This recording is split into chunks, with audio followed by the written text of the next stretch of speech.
The master Prakash classes YouTube channel आप सभी लोगों का स्वागत करता है। उत्तर प्रदेश में जूनियर शिक्षक भर्ती 2021 की परीक्षा में अब ज़्यादा समय नहीं बचा हुआ है। आपको इस बचे हुए समय में अधिक से अधिक प्रैक्टिस सेट लगाना चाहिए। इसी उद्देश्य से यहाँ पर जो आपका फर्स्ट पेपर है, जिसको हम लोग अनिवार्य प्रश्न पत्र भी कहते हैं, उसके टोटल 50 प्रश्नों का हम लोग प्रैक्टिस सेट स्टार्ट करने वाले हैं। और ये जो प्रैक्टिस सेट है ये आपके एक्सीड पब्लिकेशन वाली बुक से लिया गया है। तो चलिए फटाफट अपने प्रश्नों को हम लोग सॉल्व करते हैं और देखते हैं किसमें कितना है दम। तो भैया इस प्रैक्टिस सेट का जो हमारा पहला प्रश्न है उसमें लिखा गया है, विश्व हिंदी दिवस कब मनाया जाता है। हम लोग बहुत ही स्पीड में प्रैक्टिस सेट के प्रश्नों को सॉल्व करेंगे। विकल्प आपको पढ़ना है, विकल्प पढ़ के जो भी उसका आंसर सही होगा उसको कमेंट बॉक्स में आप लिखते चलिए। अगर लाइव देख रहे हैं तो लाइव चैट में भी आप लिख सकते हैं। अगर आप ना लिखना चाहें तो मन में भी अपने आंसर को दोहरा सकते हैं। तो विश्व हिंदी दिवस मनाया जाता है भैया 10 जनवरी को। पहला वाला सी वाला विकल्प यहाँ पर सही है। मित पोषणी झील का उदाहरण कौन सा है। तो मित पोषणी झील का उदाहरण कौन सी है, राजस्थान का जो सांभर झील है वो मित पोषणी झील का उदाहरण है। विकल्प सी हमारा यहाँ पर सही रहेगा। चलिए आगे बढ़ते हैं। अंटार्कटिका में ओजोन परत का सर्वाधिक विनाश किस माह में होता है। तो अंटार्कटिका में ओजोन परत का जो सर्वाधिक विनाश होता है वो होता है सितंबर और अक्टूबर के महीने में, यानी कि जो आपका वर्तमान का महीना चल रहा है। विकल्प सी यहाँ पर सही रहेगा। ग्रीन मफलर का संबंध किससे है। तुरंत प्रश्न पढ़ना है, तुरंत हमें आंसर देना है, कोई इसमें ज़्यादा डिस्कशन नहीं करना है, कोई इसमें अपना समय बर्बाद नहीं करना है। और ये ग्रीन मफलर होता है ध्वनि प्रदूषण से संबंधित। आगे बढ़ते हैं। निम्नलिखित में से किस में प्रति ग्राम प्रोटीन की मात्रा सर्वाधिक होती है। तो इन दिए गए विकल्पों में प्रति ग्राम जो प्रोटीन की मात्रा जो सर्वाधिक है वो सोयाबीन में है। आगे बढ़ते हैं। नीला लिटमस पेपर अम्लीय घोल के संपर्क में आने से कैसा किस कलर का हो जाता है। तो नीला लिटमस पेपर अम्लीय घोल के संपर्क में आने से लाल हो जाता है। पहला वाला विकल्प आपका सही रहेगा। हवाई जहाज में जो ब्लैक बॉक्स होता है उसका क्या कलर होता है। तो वो होता है नारंगी कलर का। विकल्प डी आपका यहाँ पर बिल्कुल सही रहेगा। चलिए ओजोन परत के ही बारे में हम लोग बात करते हैं कि अंटार्कटिक क्षेत्र में जो ओजोन परत पर छिद्र बन रहा है ये एक चिंता का विषय है। आपको बताना है कि इसका क्या कारण हो सकता है। ये ओजोन परत में छिद्र बनने का क्या कारण हो सकता है। आप ए बी सी 3 विकल्प ही पढ़िए, तीनों में आपको आंसर मिल जाएगा। डी पढ़ने की आवश्यकता नहीं है। डी यहाँ नीचे भी है, दिख भी नहीं रहा है। तो यहाँ पर सी वाला विकल्प ध्रुवीय वाताग्र तथा समतापमंडलीय बादलों की अनुपस्थिति तथा मेथेन और क्लोरोफ्लोरोकार्बन का अंतर्वाह, ये आपका विकल्प सी यहाँ पर बिल्कुल सही रहेगा। 8 नंबर के प्रश्न के लिए 9वें नंबर पर चलते हैं। निम्न में से कौन सी गतिविधि पर्यावरण संरक्षण से संबंधित नहीं है।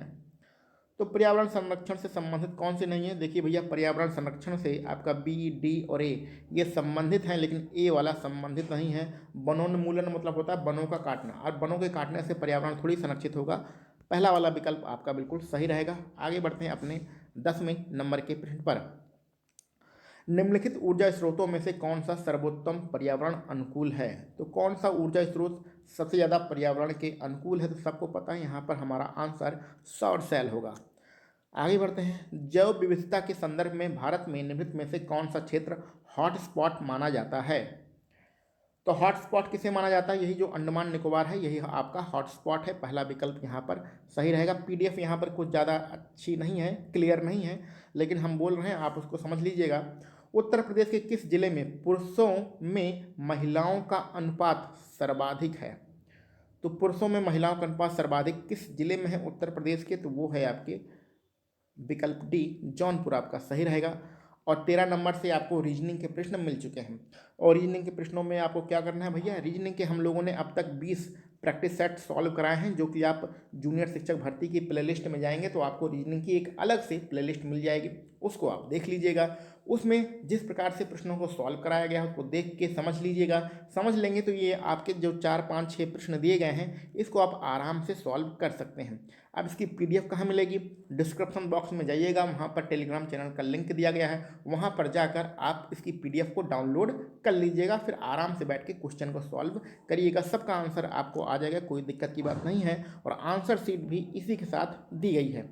तो घबराने की कोई जरूरत नहीं है, सारे प्रश्न आप लोग सॉल्व कर लेंगे यहाँ पर, क्योंकि रीजनिंग के प्रश्नों में समय ज़्यादा लगता है, इसलिए हम लोग यहाँ पर इसे सॉल्व नहीं कर रहे हैं। चलिए आगे बढ़ते हैं अपने 21 नंबर के प्रश्न पर। ठीक है, किस संशोधन के तहत 6 से 14 वर्ष की आयु के बच्चों को मुफ्त और अनिवार्य शिक्षा का प्रावधान किया गया? तो ऐसा किस संविधान संशोधन में किया गया था? ऐसा आपका 86वें संविधान संशोधन में किया गया था। आगे बढ़ते हैं, भारत के संविधान का कौन सा अनुच्छेद है जो चुनाव आयोग को संसद और राज्य विधानसभाओं के चुनाव का पर्यवेक्षण करने की शक्ति प्रदान करता है?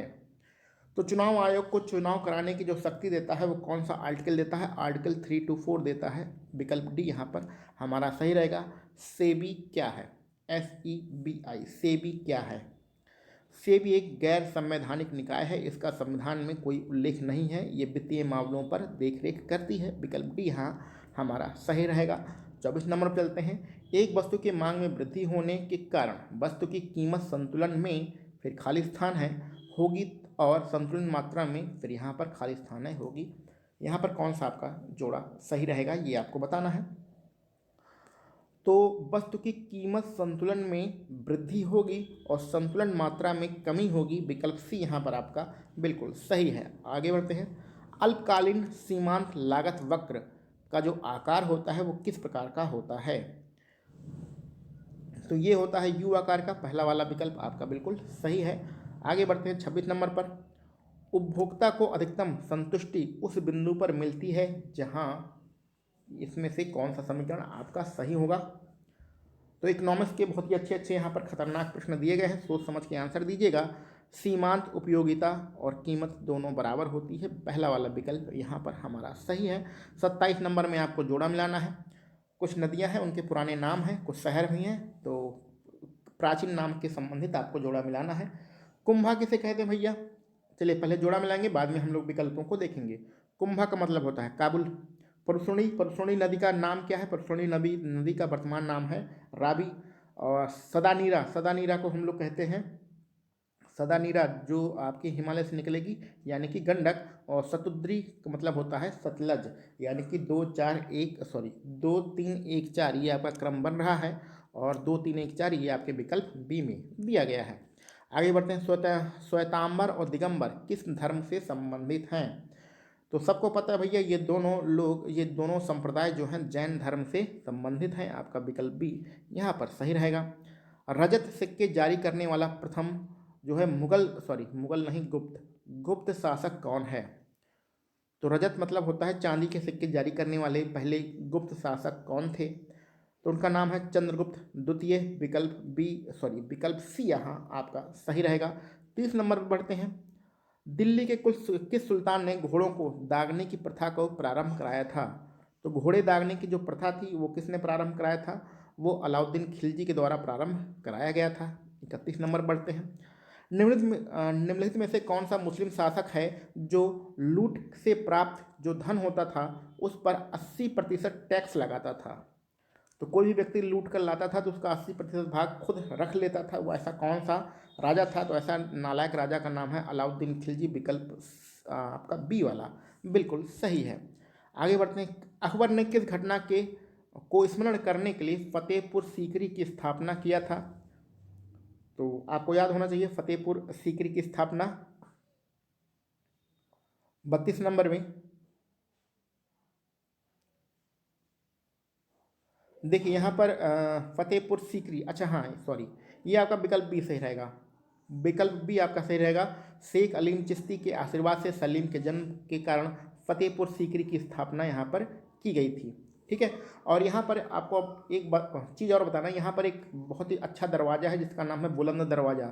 उस बुलंद दरवाजे का निर्माण क्यों कराया गया था? तो उस बुलंद दरवाजे का निर्माण गुजरात विजय के कारण कराया गया था। गुजरात पर जीत मनाने की खुशी में बुलंद दरवाजे का निर्माण फतेहपुर सीकरी में कराया गया था। आगे बढ़ते हैं 33 नंबर पर, किस भारतीय राजा ने अंग्रेजों को भारत से भगाने के लिए नेपोलियन से मदद मांगी थी? तो नेपोलियन या जो कि फ्रांस का राजा था उससे मदद किसने मांगी थी? उससे मदद टीपू सुल्तान ने मांगी थी। विकल्प सी हमारा यहाँ पर बिल्कुल सही रहेगा। आगे बढ़ते हैं, भारत में प्रकाशित पहला समाचार पत्र निम्नलिखित में से कौन सा था? तो भारत का पहला जो समाचार पत्र है वो है द बंगाल गजट। विकल्पों को ध्यान से पढ़ के फटाफट आपको आंसर बताते चलना है, हम भी आपके साथ ही बढ़ रहे हैं। बंगाल विभाजन के षड्यंत्र का क्या उद्देश्य था? तो कुल मिला के बंगाल विभाजन 1905 में क्यों किया गया था? तो 35 नंबर में आपका कौन सा विकल्प सही होगा? 35 नंबर में आपका डी वाला विकल्प सही होगा। उपयुक्त सभी यानी कि पहला, दूसरा, तीसरा, ये तीनों आपके सही रहेंगे। 36 नंबर पर चलते हैं हम लोग। भारतीय राष्ट्रीय कांग्रेस से संबंधित निम्नलिखित घटनाओं में कालानुक्रम के अनुसार आपको व्यवस्थित करना है। ये 4 घटनाएं दी गई हैं, कौन पहले होगा फिर उसके बाद कौन होगा, इस प्रकार से आपको क्रम बनाना है। तो चलिए भैया पहले क्रम हम लोग बनाते हैं, बाद में विकल्पों को देखेंगे। तो देखिए सबसे पहले क्या होगा भैया, तो सबसे पहले महात्मा गांधी आएंगे और महात्मा गांधी क्या करेंगे, डांडी मार्च करेंगे। जब ये डांडी मार्च करेंगे तो असहयोग आंदोलन स्टार्ट होगा। असहयोग आंदोलन स्टार्ट होगा तो इन्हें गिरफ्तार कर लिया जाएगा। गिरफ्तार करने के बाद इन्हें जेल से आने के लिए, जेल से बाहर निकलने के लिए गांधी इरविन समझौता होगा। ठीक है, अब गांधी इरविन समझौता होगा और ये समझौते के बाद कहाँ जाएंगे, गोलमेज सम्मेलन में भाग लेने के लिए इंग्लैंड जाएंगे। वहाँ से लौट के आएंगे तो अंग्रेज जो हैं वो सांप्रदायिक पंचांग घोषित कर देंगे। तो सामुदायिक पंचांग घोषित करने से बड़ा बवाल होगा। अम्बेडकर में और गांधी जी में बहुत दिक्कत हो जाएगी। तो अम्बेडकर और गांधी जी के बीच में बाद में एक समझौता होगा जिसका नाम है पूना पैक्ट, पूना समझौता। तो ये आपका क्रम बन रहा है, पहले 1 होगा, फिर 4 होगा, फिर 3 होगा, फिर 2 होगा। तो ये कहाँ पर है भैया, 1 4 3 2, 1 4 3 2 आपके पहले वाले जोड़े में ही यही इसी क्रम में सारी घटनाएं होंगी। आगे बढ़ते हैं। वर्ष 2019 का रेमन मैग्सेसे पुरस्कार किसे प्रदान किया गया है? तो 19 वाला पुरस्कार किसे दिया गया है भैया? 37 नंबर का आपका क्या आंसर होना चाहिए? तो ये है वही अपने नालायक रवीश कुमार, एनडीटीवी वाले। ठीक है, नालायक नहीं है, अच्छे ही हैं, जो भी बोलते हैं ठीक ही बोलते हैं। चलो हटाओ, छोड़ो, क्या करना है, आगे बढ़ते हैं। 38 नंबर पर निम्नलिखित में से किस क्षेत्र में नोबेल पुरस्कार 2018 की घोषणा नहीं की गई थी? 2018 में जो नोबेल पुरस्कार नहीं दिया गया था वो किस क्षेत्र में नहीं दिया गया था? तो ये है साहित्य के क्षेत्र में नोबेल पुरस्कार नहीं दिया गया था। 39 नंबर पर चलते हैं। व्यास सम्मान 2019 के लिए कौन चुना गया है? तो व्यास सम्मान 2019 के लिए नासिरा शर्मा को चुना गया है। विकल्प भी यहाँ पर हमारा सही रहेगा। पद्म विभूषण पुरस्कार 2021 को पाने वाले व्यक्ति कौन से हैं? तो इनका नाम है, विकल्प आप लोग ध्यान से देख लिए होंगे, और यहाँ पर है शिंजो अबे हैं जो जापान के प्रधानमंत्री थे और इन्हें पब्लिक अफेयर्स के लिए ये पुरस्कार दिया गया था। आगे बढ़ते हैं 40 नंबर पर। पद्म विभूषण पुरस्कार 2021 के प्राप्तकर्ता नहीं है। तो दिए गए विकल्पों में किसे पद्म पुरस्कार 2021 नहीं मिला है? तो नहीं मिलने वाले लोग कहें श्री गुलफाम अहमद, इन्हें पद्म पुरस्कार नहीं मिला है। विकल्प डी हमारा बिल्कुल सही रहेगा। आगे बढ़ते हैं 42 नंबर पर। निम्नलिखित देशांतरों में कौन सा भारत का प्रमाणित माध्य रेखा है? तो भारत का जो माध्य रेखा है वो इलाहाबाद से होकर जाती है और 82.5 डिग्री पूर्वी देशांतर रेखा है। तो विकल्प डी यहाँ पर हमारा सही रहेगा। आगे बढ़ते हैं। निम्नांकित में से किस राज्य में दक्षिणी पश्चिमी मानसून द्वारा बरसात नहीं होती है? तो दक्षिणी पश्चिमी जो मानसून आता है वो कहाँ आता है? दक्षिणी भारत में आता है। तो कौन सा राज्य है जहाँ पर बरसात नहीं होगी? स्वाभाविक सी बात है, यहाँ पर 43 नंबर में दक्षिणी पश्चिमी जो मानसून आएगा वो पश्चिमी आपका यहाँ पर थोड़ा जल्दबाजी में गलतियाँ हो गई। पश्चिमी मानसून मतलब जो आपका बम्बई और कर्नाटक और केरल वाला इलाका है वहाँ से बात हो रही है। तो यहाँ पर आपका जो बरसात नहीं होगी वो तमिलनाडु से बरसात नहीं होगी। ठीक है, तो विकल्प भी यहाँ पर हमारा बिल्कुल सही रहेगा। आगे बढ़ते हैं। कत्था बनाने के लिए किस पेड़ की लकड़ी का प्रयोग करते हैं? तो कत्था बनाने के लिए हम लोग खैर का जो पेड़ है उसी का प्रयोग करते हैं। आगे बढ़ते हैं। भारतीय मृदा में सामान्यतः किस तत्व का अभाव पाया जाता है? तो भारतीय मृदा में मुख्य रूप से नाइट्रोजन का अभाव पाया जाता है। विकल्प डी यहाँ पर आपका सही रहेगा। स्वदेशी तकनीक से निर्मित परमाणु संयंत्र है उसका क्या नाम है? तो उसका नाम है कलपक्कम परमाणु संयंत्र स्वदेशी तकनीक से निर्मित है। आगे बढ़ते हैं अपने अगले प्रश्न पर। भारतीय संविधान को किस दिन अंगीकृत, अधिनियमित और आत्मसमर्पित किया गया? तो 26 जनवरी का दिन तो आप लोग जानते हैं, लेकिन 26 जनवरी नहीं बताना है, जो हिंदी महीनों के नाम है उस हिसाब से आपको यहाँ पर आंसर देना है।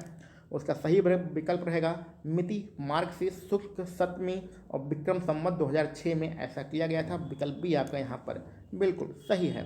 आगे बढ़ते हैं, राज्यसभा में भारत के राष्ट्रपति कितने सदस्यों को मनोनीत करता है?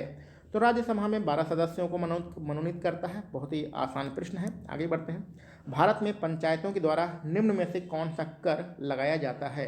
तो पंचायतें जो होती हैं वो सिर्फ स्थानीय मेलों पर कर लगा सकती हैं। विकल्प डी यहाँ पर हमारा सही रहेगा। राज्यसभा का पदेन सभापति कौन होता है? तो सबको पता है राज्यसभा का जो पदेन सभापति होता है वो उपराष्ट्रपति होता है। तो यहाँ पर हम लोगों ने आपके जो अनिवार्य प्रश्न पत्र है सामान्य ज्ञान का 50 नंबरों का, उसमें रीजनिंग के प्रश्नों को छोड़कर बाकी के सारे प्रश्नों को सॉल्व कर लिया है।